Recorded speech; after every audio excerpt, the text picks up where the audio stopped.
로이드 존스와 함께하는 노마서 묵상 8월 22일 묵상을 시작하겠습니다. 오늘 노마서 묵상의 제목은 내 안에 죄가 작동하는 원리입니다. 오늘의 노마서 말씀을 읽겠습니다. 노마서 7장 8절입니다.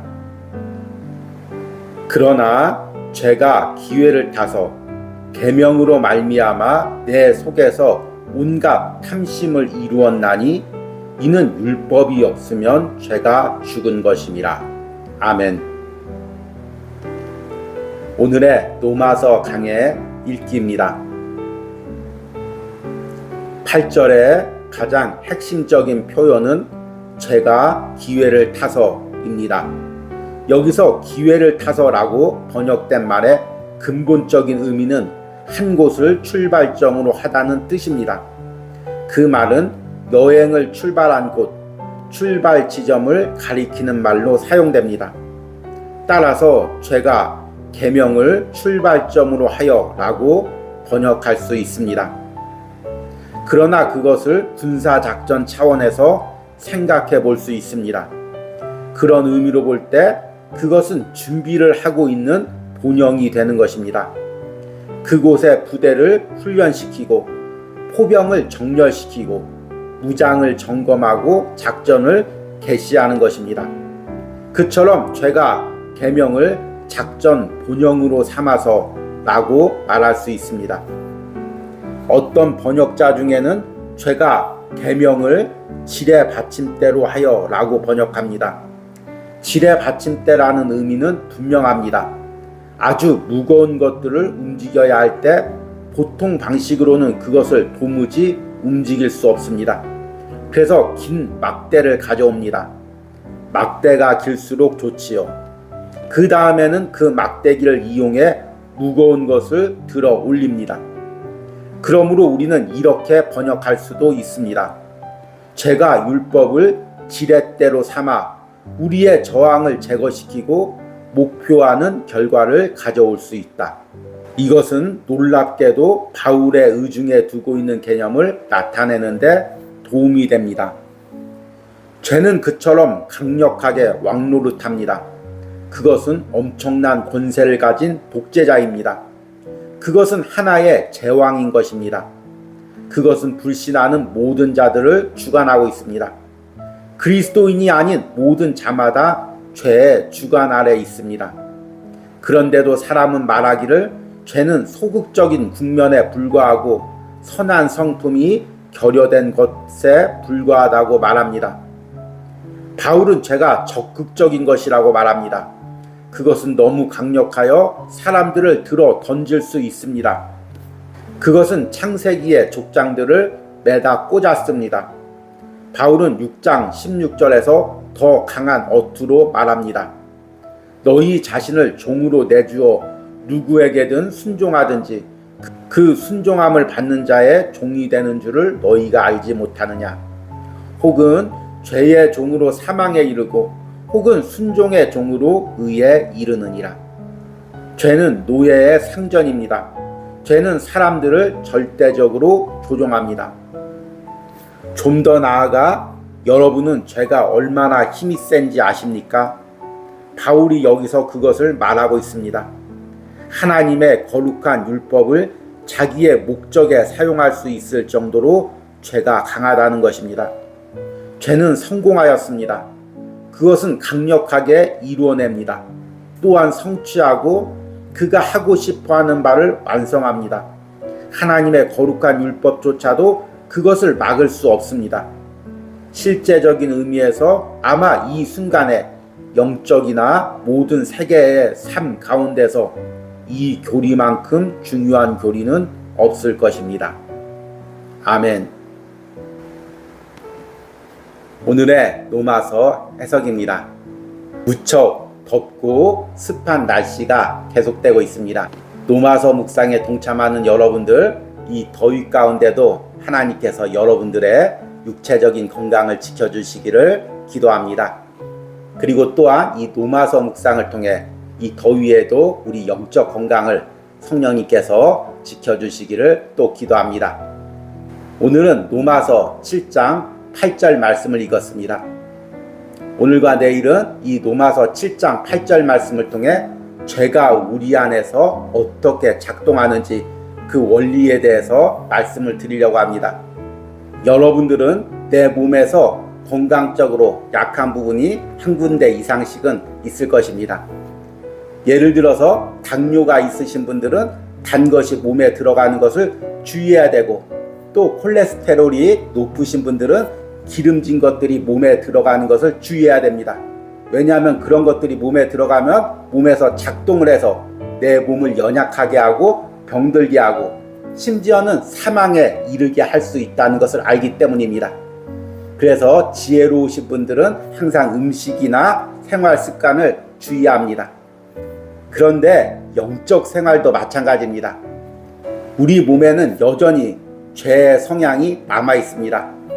그리고 외부적인 것이 들어왔을 때 그 죄가 작동하는 원리가 있습니다. 이것을 아는 사람들은 죄가 내 안에서 어떻게 작동하는지를 알고 항상 기도하고 깨어서 이 부분을 조심하게 됩니다. 이를 통해서 신앙의 영적 건강도 지켜지는 것입니다. 어떤 분들은 죄에 대해서 자주 언급하는 것, 또 죄에 대한 말씀을 듣는 것을 부담스러워합니다. 은혜에 대해서 이야기를 해야지 왜 이렇게 죄에 대해서 깊게 이야기하냐, 이렇게 불만을 가지신 분도 있습니다. 그러나 죄가 내 안에서 어떻게 작동하는지 이 원리를 알아야 우리가 죄에 사로잡히지 않고 건강한 신앙생활을 하고 열매 맺는 신앙생활을 할 수가 있습니다. 오늘 읽은 로마서 7장 8절 말씀은 이렇게 우리 안에서 죄가 어떻게 작동하고 있는지를 성경의 다른 어떤 구절보다도 더 적나라하게 분명하게 보여주고 있는 말씀입니다. 제가 오늘 7장 8절 말씀을 다시 한번 읽겠습니다. 그러나 죄가 기회를 타서 계명으로 말미암아 내 속에 온갖 탐심을 이루었나니 이는 율법이 없으면 죄가 죽은 것임이라. 오늘 7장 8절 말씀에는 여러 가지 중요한 말씀들이 나와 있지만 시간 관계상 제가 이것들을 다 해석할 수가 없고, 오늘 로마서 강해에서 초점을 두고 있는 제가 기회를 타서 라는 구절에 대해서 초점을 맞추고 해석하려고 합니다. 기회를 타서 라는 말은 헬라어의 아포르멘이라는 동사입니다. 헬라어의 아포르멘은 크게 두 가지 의미로 사용되었습니다. 하나는 여행의 출발 지점이라는 의미입니다. 친구들이나 단체가 여행을 갈 때는 어느 지역에서 모여서 출발하기로 약속을 합니다.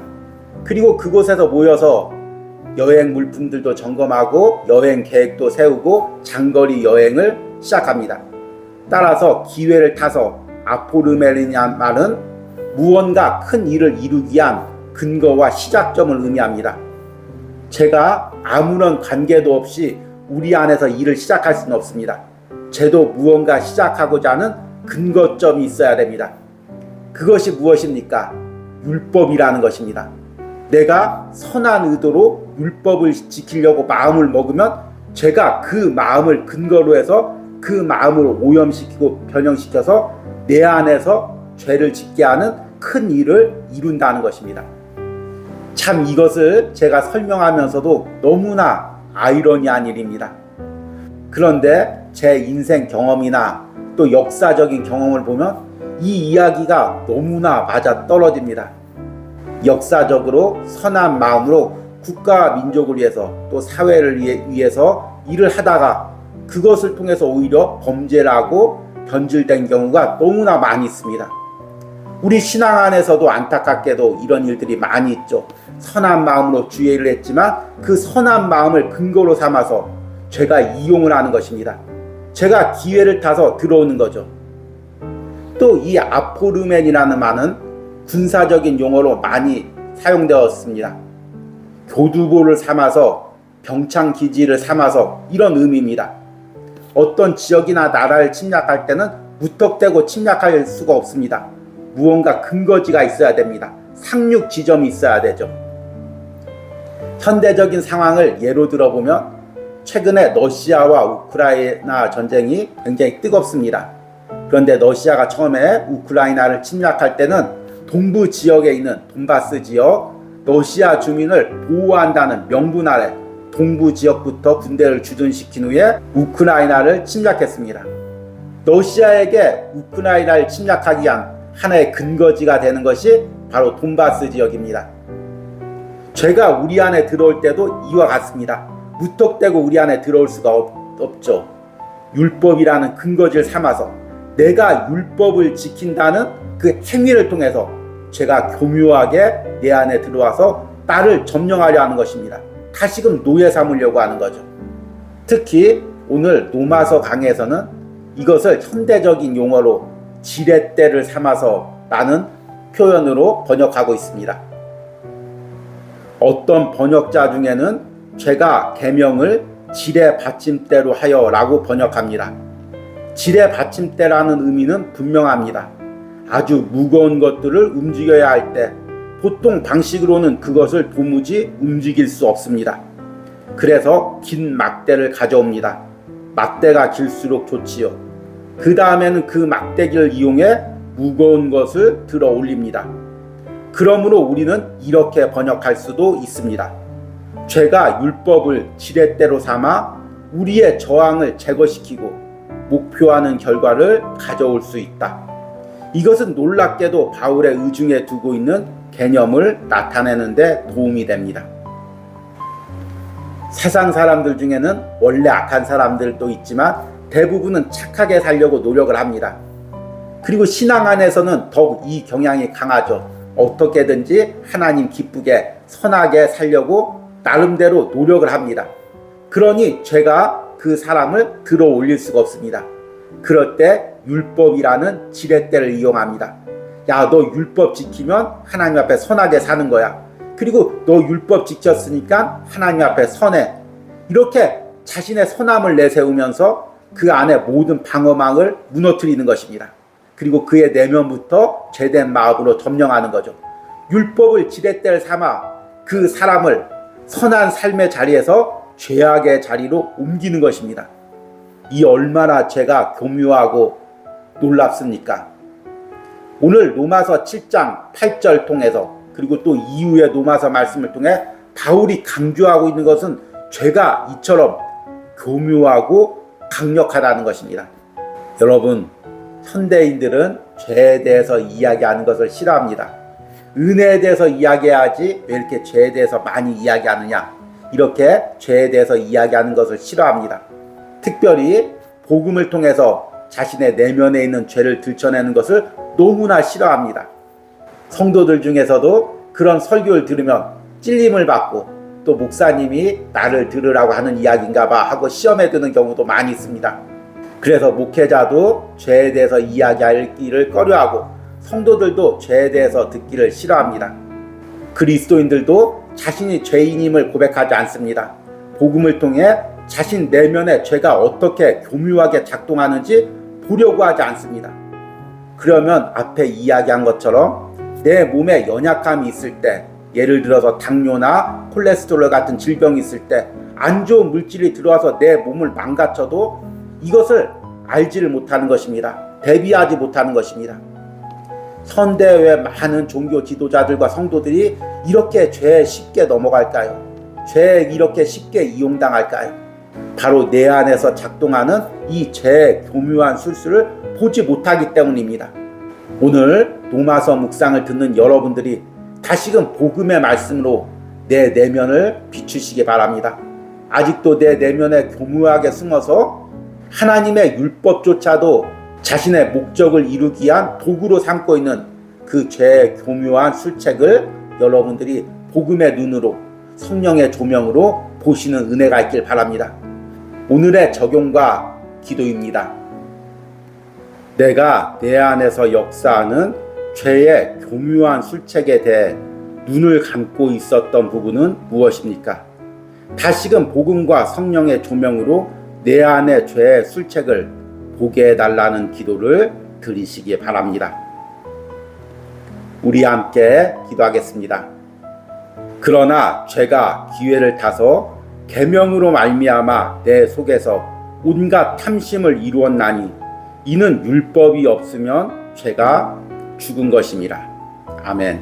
주님, 오늘 말씀을 통해 죄가 얼마나 교묘하게 강력하게 내 안에서 역사하고 있는지를 깨달았습니다. 죄가 하나님의 율법까지도 이용해서 더욱더 나를 죄를 짓게 하고 있음을 깨달았습니다. 주님, 내가 이 죄 슬책과 공격에 대해서 외면하지 않게 하여 주시옵소서. 항상 복음 앞에서 성령의 조명을 통해서 영적 눈을 밝혀서 내 안에서 교묘히 나를 속이고 공격하려는 죄의 슬책들을 보게 하여 주시옵소서. 그리고 날마다 이것들을 예수 그리스도의 십자가 앞에 가지고 나가게 하여 주시옵소서. 주님, 내 안에는 목보다도 더 검은 죄가 있습니다. 그러나 예수 그리스도의 보혈로 그 죄를 씻겨 주시옵소서. 보혈의 능력으로 그 죄와 싸워서 승리하게 하여 주시옵소서. 이런 죄를 발견하고 예수 그리스도의 십자가의 보혈을 의지하여 죄와 싸우는 능력이 오늘 로마서를 묵상하는 모든 심령과 그들의 내면에 있기를 간절히 소망합니다. 예수님의 이름으로 기도했습니다. 아멘.